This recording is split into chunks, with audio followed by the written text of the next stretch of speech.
good afternoon, Los Angeles, and all of Southern California. I'm Farley Malaris, and you're listening to Astrological Metaphysical Radio, the phenomenon of the 80s, on KFOX 93.5 FM, your talk alternative. And once again, I remain Farley Malaris, and welcome to Astrological Metaphysical Radio, the phenomenon of the 80s. And today we're going to take a look at the natal chart and analyze it. We're going to try and analyze it as a layman. Maybe we're going to throw in some advanced analysis. We're going to discuss the natal chart, which is the foundation of astrology. So, should be a lot of fun taking a look at the most important part of the science of astrology, the natal chart. So sit back and relax on this cloudy, overcast Monday in Southern California. I hope you had a nice weekend. This show today will be particularly good for anyone that is interested in trying to understand what a natal chart is, exactly what it is. Now, in truth, mathematically and astronomically speaking, the natal chart specifically is the state of the solar system, including the sun and the moon, from the Earth's point of view. It's very basically an analysis or a location map of where the moving lights in the sky are at birth. Now, I want you to notice something, some phenomena.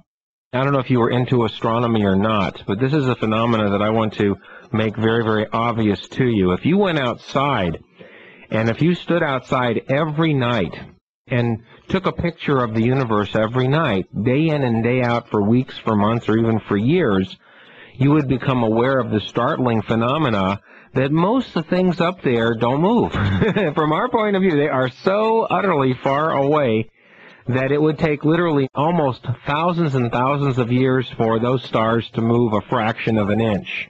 But there are bodies in the sky that move quite rapidly. For example, the moon and the sun, from our point of view, every day, they definitely have a path. It is noticeable. It is obvious. If you are looking at the moon, especially at night, when the moon rises in a dark sky, you'll notice how it actually travels through the sky, and you'll actually see the path that it goes from east to west. And you can track it. You can track the moon as it moves through the sky, in fact, and you can actually learn something about it by watching that. Like the sun actually moves 1/12 of the whole sky in a 1-month period. So in astrology, what we are aware of and what we are really concerned with are those particles of light in the sky from our point of view that are moving. It's that simple. And that basically limits it to what? The solar system, right? Mercury, Venus, Mars, Jupiter, Saturn, Uranus, Neptune, Pluto, the sun, and the moon. Any comets that might come into view or focus, meteors, and also perhaps asteroids. So that's really what we're concerned with. Now people say, Farley, why is that? Why should we be concerned with the solar system and the asteroids and the meteors and the sun and the moon? Well, I'll tell you why. Because, see, the way astrology works is that we like to judge and analyze the universe like it was a huge engine. But like any engine, you can analyze the engine by the moving parts. And from our point of view, the only things that are moving are the planets, the sun, and the moon. Basically, that's it.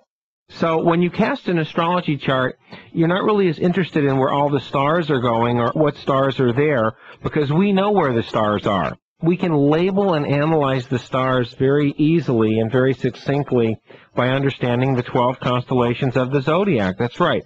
Aries through Pisces basically are 12 star constellations that we need to concern ourselves with. And people say, why is that? Well, it's very simple, because the moving planets, the sun and the moon, and also Mercury, Venus, and Mars, and Jupiter and Saturn, and Uranus and Neptune and Pluto, move through this particular area of space. It's like a belt that surrounds the planet Earth from our point of view, the belt of the universe called the ecliptic, or the zodiac, or the 12 zodiacal constellation. So in a 1-month period from our point of view, the moon will have gone through all 12 of these areas of space, all 12 signs, remaining in each one for approximately 2.5 days. The sun will go through all 12 signs that make one full 360-degree rotation from the Earth's point of view in a full year, in 365 days. So we are most concerned with these areas of space because the way we understand astrology is we like to know where a planet is at a particular time. And that's how we analyze energy. See, like mechanics analyze the engine of a car and where the pistons are located and how the spark plugs are firing and when the rods and when the lifters move or whatever. An astrologer, in order to analyze energy, needs to know where the planets are. So whenever we make reference to a planet, like if someone says, well, you have Mars in Pisces, well, that means that when you were born, when you were a little baby, you might be a Virgo sun sign, but the planet Mars was located in Pisces. Now, the miracle of astrology is that astrology as a science is not only based on wisdom from beyond this realm, that's right, because most of the people I know that are astrologers are people that are in touch with, or at least have a taste of their higher selves and their intuitive mind. So that's why it boggles my mind whenever I hear someone that is supposed to be evolved or psychic or whatever put astrology down, because it makes me feel they're not really plugged into their intuitive mind or their higher self, so they're pretending to be psychic maybe. But anyway, what we look at here when we look at someone that's astrologically oriented, when they're analyzing this energy, the way that we do it is, number one, astrology as a science is based on correlations that we have learned from our intuitive mind and higher self and from meditation, and also information that has been passed down through the centuries from other astrologers that have also analyzed this energy. So that's why most astrologers will agree when we analyze something like the meaning. If a baby was born with Mars in Pisces or with Mars in Scorpio, or let's say if Jupiter is located in Virgo, see, like we are able to analyze and understand and explain how that would affect the character and the identity and the vehicle of a child. See, the way this works is that this dimension is very special. The third dimension is very special because this dimension is based on separation, on uniqueness, on clarity, and also on what we call individualization. So what we're taking is we're taking an essence, which is the soul, which pretty much is the same. You know, isn't it funny that when all babies are born, they have that original soul imprint on them that is about to be shaped by the astrological charge at birth. But right when a baby's born, you can look at most newborn babies' faces and they almost all look the same. That's because the soul is the same. It comes from one single source of light and power and energy, which is God, which is the God force. And the soul is cut from this piece of pie and sent to earth and enters the body at birth when the baby is born and receives a charge from the universe. Now, how is this charge graded? Well, that's simple. The charge is graded by depending where the planets are. Because, see, each and every one of the planets in this system is designed to shape and charge and energize life as we know it on Earth in this dimension. That's right. So each and every one of the planets, Mercury, Venus, Mars, Jupiter, Saturn, Uranus, Neptune, and Pluto, with focus on the Sun and the Moon, all are like cosmic astral vital organs. All these planets, including the Sun and the Moon, have powerful chakra centers of energy, and they all provide important functions to allow life on Earth to occur as we know it. See, not only do we need a carbon-based life with an oxygen, hydrogen atmosphere and water on this planet, but we also need the planets as they are set up out there to actually give us life as we know it. One wonders what would happen if a little planet like Mercury was fried away or blew up.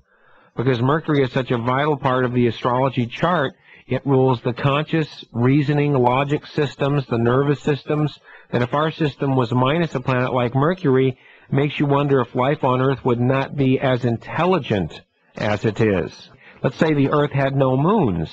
If the Earth had no moons, this planet might be emotionless. We might be filled with Spock-like Vulcan-type creatures where logic was more important than emotions. So each and every planet actually charges the body of a baby when the baby comes out of the womb and takes its first breath.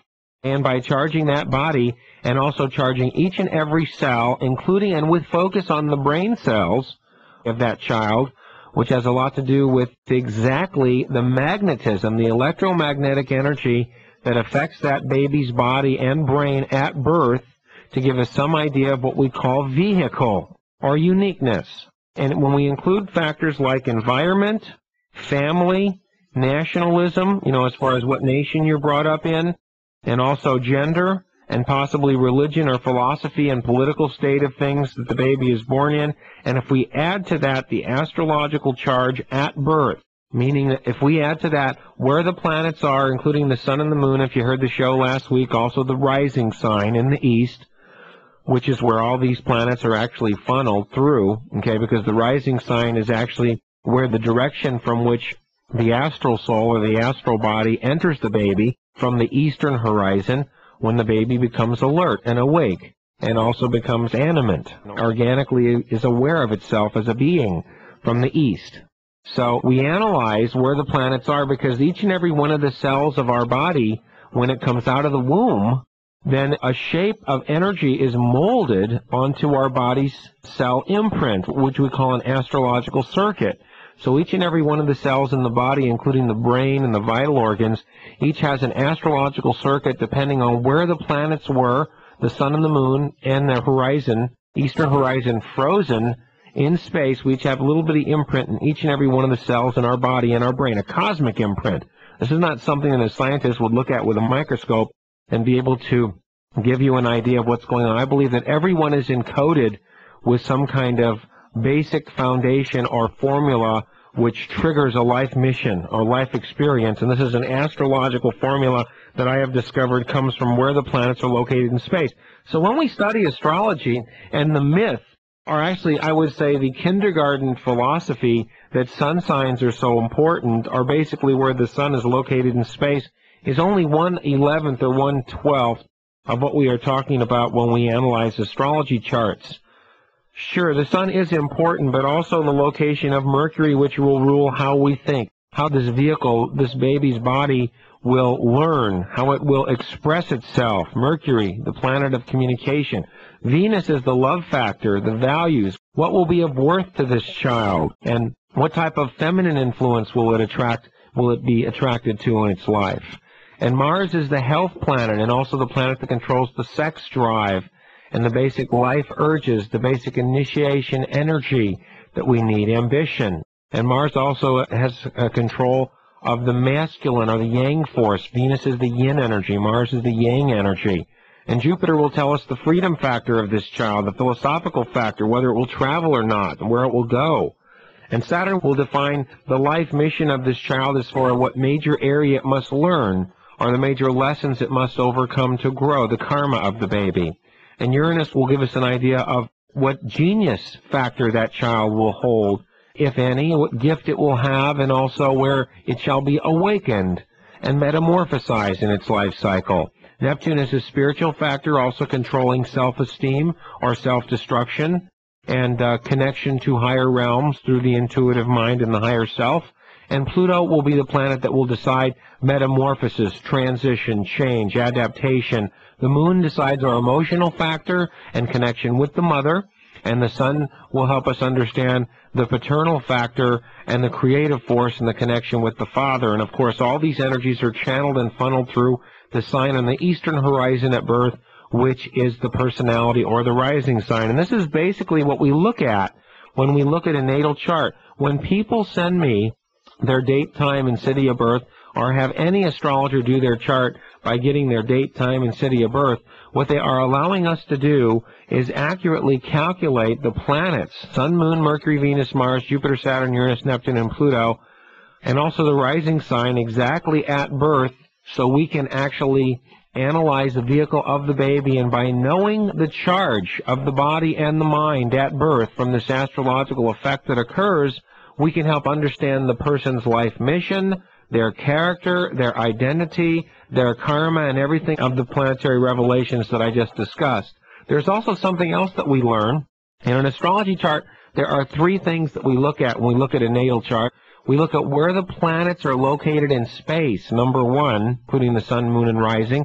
We also look at what the house setup is. See, because depending on where the rising sign is in the east, we will receive a house setup that includes 12 houses that we call and refer to as the 12 houses of life. And depending where these planets live, because each one of these planets is going to have a house that it will live in during our whole life, It will focus on specific areas of growth in karma that we must understand in order to understand the self. Because astrology is a science of self-realization. Through planetary analysis at birth of the location of the planets, we can analyze human behavioral patterns, or any kind of behavioral patterns from the planet's Earth point of view, because this is the astrology system we study. Earth-based astrology is what it's called. So the 12 houses basically are distinguished by where the rising sign is, because wherever the rising sign is in the east begins the first house. And looking down on a piece of paper, if you drew a wheel with 12 equal slices in that wheel, the rising sign in the east would be on the left edge of that wheel and would go all the way around that circle counterclockwise. You number all 12 slices 1 through 12, the 1 being the self, the 12 being the spirit, and the numbers in between climbing the ladder from self to spirit. 1 is self, house 2 is values of self, house 3 is the communication of self, house 4 is where the self lives and its past, house 5 is its creativity and its family, house 6 is the health of self and how it serves, house 7 would be the self's connections, relationships, marriages, partnerships, house 8 would be the intimate self and also inheritances and legacies, house 9 would be the philosophy of the self, house 10 would be the success of self, house 11 would be goals and friends and family of man and humanity, and house 12 finally is the spirit of self. So through the 12 houses we can see the evolution of the soul during any particular life cycle. So already when we analyze a natal chart, we have the planets in the sky, we have where they are located in their signs. Once we get the rising sign, we find out where they are located by house. And then there's one other thing we need to know in astrology, and that is the aspects. And people say, what is aspects, Farley? Well, it's very simple. Aspects basically mean how planets relate to each other at birth, which means if the planets are having any kind of relationship at all, as far as a particular angle, a geometrical angle, that's right, sometimes the planets will be in a certain geometrical angle to each other at birth in your chart, and if they qualify for a certain particular angle, they will gain what is called an aspect. So this is how the planets interact. The planets form various angular relationships to Earth, which are called aspects, and you can imagine an aspect as the blending of the rays of two planets, because sometimes planets will be orbiting from the Earth's point of view in a positive aspect, which would be called a trine or a sextile, and sometimes they'll be in a stress aspect when their orbits will not be as free-flowing, which is a square or an opposition aspect. Now basically when you get your natal chart, the fun thing about the chart is, what does it tell you? Well, it tells you where your planets are, number one, where they're located in space, what signs, and what it means. They also tell you what houses your planets are located in, so where your life's focus will be. And then we make a list of each and every one of your own very special aspects and give you a paragraph explaining each and every one of those angular aspects between the planets. Now, having an astroscope and analyzing your planets in their signs, in their houses, and by aspects, basically you are serving as an astrologer by having this information, because you are able to finally understand something about yourself at birth that only an astrologer would know. That's why the beauty of an astroscope is not that we tell you your fortune or read your future. What we are revealing is how the vehicle of your body was charged at birth when you were a baby.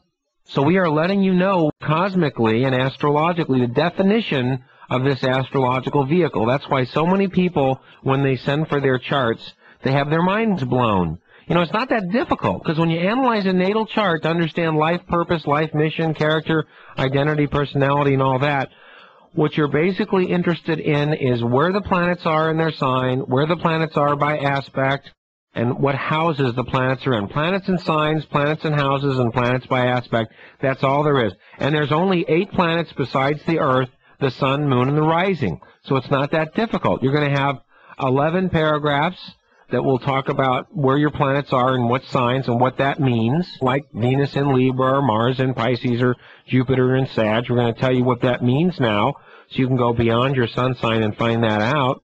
You get about 11 paragraphs on that, and you get another 10 paragraphs telling you where the sun, moon, and the 8 other planets are in houses, what houses they're in. So you get 21 paragraphs there total. And then whatever aspects, you might have between 15 and 20 aspects in your chart So the astroscope includes about 35 or 40 paragraphs, about 15 or 20 pages long, that tears apart and dissects and analyzes the planets at birth. And that's why when I tell people, when you send away for your chart, make sure you include the date, the time, and the city to calculate your rising sign, where your planets are in their signs and their houses and their aspects. Now, I realize this is a very basic show, but you got to remember that a lot of people tune into the Astrology Hour that have never heard this show and know nothing about astrology. And once in a while, I need to get back to basic to explain this to people, and also to help you, teach you how to explain to people about this stuff too. So hopefully this topic did somebody some good. You know, there was a time when I knew nothing about astrology. In fact, I didn't want to know anything about astrology. It was boring to me. It was scary to me. It was too complicated. And for many years, I was just agnostic to the whole thing. I really think that something happens to people. Something happens to us where finally we reach a level of qualification or awareness where we allow ourselves to understand the complexities of astrology. If you listen to the show for the first time today, or if you've been listening to the show waiting for a topic like this to help make it clearer, congratulations, because all of us have been where you are now. And I realize that sometimes the topics I do on the show are rather advanced, but a show like today on understanding the natal chart is absolutely essential as setting a foundation for understanding astrology. And congratulations to those of you that are rebirthing in the spirit, gaining the awareness to finally understand astrology as a science. I've been there, and I know what it's like, so congratulations.